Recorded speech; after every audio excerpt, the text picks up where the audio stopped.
Hi friends, IGNOவில் வந்து assignment submit பண்ணி 5 months ஆச்சு. ஆனால் இன்னும் வந்து அசைன்மெண்ட் மார்க் அப்டேட் ஆகலை.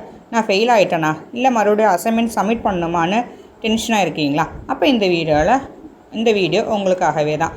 லாஸ்ட் வரைக்கும் பாருங்கள். என்ன செய்யணுங்கிறத ஸ்டெப் பை ஸ்டெப்பாக கிளியராக சொல்கிறேன். ஃபஸ்ட்டு இம்பார்ட்டன்ட் மேட்ரு என்னென்னா 5 மாதம் ஆயிடுச்சுன்னா கண்டிப்பாக நம்ம ஃபெயிலுன்னு அர்த்தம் இல்லை கிடையாது. இக்னோ அசைன்மெண்ட் வந்து எவாலுவேஷன் பண்ணுறதுக்கு கொஞ்சம் டைம் எடுக்கும். ஸ்டடி சென்டரில் எவாலுவேட் பண்ணிவிட்டு ரீஜனல் சென்டருக்கு அனுப்புவாங்க. அப்புறம் யூனிவர்சிட்டி போர்ட்டலில் அப்டேட் ஆகும். இதுதான் வந்து நம்ம இக்னோவில் இருக்கிற ப்ராசஸ். ஸோ நம்ம இதை நினச்சி கவலைப்பட வேண்டிய அவசியம் இல்லை.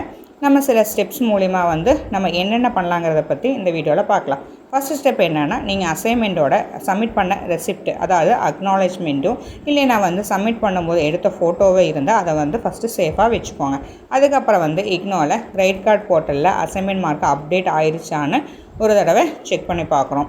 அதுக்கப்புறம் வந்து அசைன்மெண்ட் ஸ்டேட்டஸ் போர்ட்டலில் வந்து ஸ்டேட்டஸ் என்ன போட்டிருக்காங்க அப்படின்னு பார்க்கணும். இதெல்லாம் பார்த்ததுக்கப்புறம் ஸ்டடி சென்டருக்கு நம்ம ஃபோன் பண்ணிட்டோம் இல்லைன்னா டேரெக்டாக நம்ம போயோ உங்களோட என்ரோல்மெண்ட் நம்பரை கொடுத்து அசைன்மெண்ட் மார்க்கு அப்லோட் பண்ணியிருக்கீங்களான்னு ஒரு தடவைக்கு 2 தடவை கன்ஃபார்ம் பண்ணிக்கோங்க.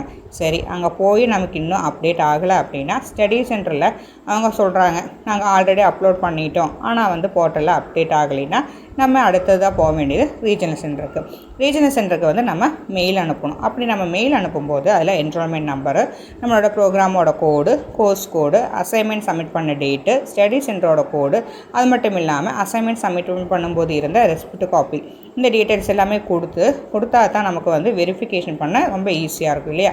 ஒரு மிஸ்டேக் என்னென்னா வந்து நம்ம டென்ஷன் ஆகாமல் அசைன்மெண்ட்டை மறுபடியும் சப்மிட் பண்ண வேண்டாம். ஃபஸ்ட்டு வந்து அஃபிஷியலாக கன்ஃபர்மேஷன் வந்ததுக்கப்புறம் ப்ராப்ளம் என்னென்னு தெரிஞ்சுக்கிட்டு நம்ம அடுத்த ஸ்டெப்பு எடுத்துக்கலாம். இக்னோவில் வந்து அசைன்மெண்ட் ரிசல்ட் வந்து டிலே ஆகிறது காமன் தான் இல்லையா? அதனால் நம்ம கரெக்டாக ஃபாலோ பண்ணி மெஜாரிட்டி கேசஸில் மார்க்கை வந்து அப்டேட்டு பண்ணிக்கலாம். இந்த வீடியோ வந்துட்டு உங்களுக்கு யூஸ்ஃபுல்லாக இருக்கும்னு நினைக்கிறேன்.